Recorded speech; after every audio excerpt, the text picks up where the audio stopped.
Que de voir ça, je pense que c'est une trahison à la population québécoise. Suite à l'annonce du ministre québécois de l'Environnement, Bernard Drinville, je suis venue à la Maison du développement durable à Montréal pour discuter avec des groupes experts en environnement. Le Québec se donne maintenant jusqu'en 2035 au lieu de 2030 pour réduire les émissions de gaz à effet de serre de 37,5 % par rapport à leur niveau en 1990. On entend le ministre Drinville parler de l'économie, des emplois.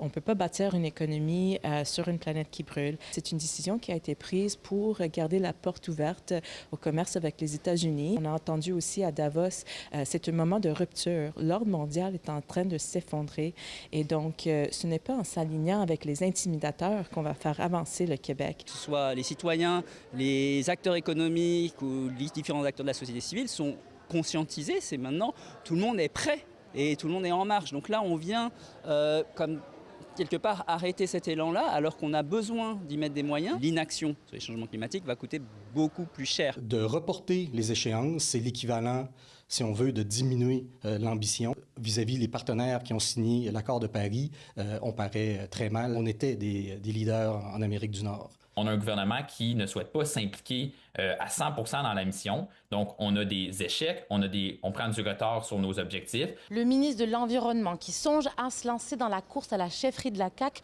soutient que ce report s'impose en raison du contexte international et nord-américain et afin de protéger l'économie et les emplois. Son communiqué contient d'ailleurs 2 fois plus de références à ces thèmes que de mentions du climat. Si on se donne 5 ans de plus, ça reste très ambitieux. Il faut lutter contre les GES, puis il faut que le Québec fasse sa part, mais pas à un prix tel qu'on va se faire mal ici au Québec sur le plan économique, qu'on va faire mal à nos emplois, à nos entreprises, à nos familles, à nos travailleurs. Malheureusement, pour la première fois depuis une vingtaine d'années, on se dit l'ambition climatique pour les prochaines années, elle ne sera pas plus élevée, elle va être moins élevée parce qu'on va retarder cette ambition. À l'échelle canadienne, ne pas faire cette transition-là, ça amène une réduction du revenu par habitant de 20 %. La dépense en matière d'assurance augmente, double à tous les 5 ans depuis les années 2000, associée à ces risques climatique. Le ministre Bernard Drinville justifie cette décision en invoquant le recul climatique de partenaires tels que les États-Unis, l'Ontario ou encore la Colombie-Britannique. Pourtant, d'autres partenaires ont rehaussé leurs ambitions, comme l'Union européenne, le Royaume-Uni ou la Californie.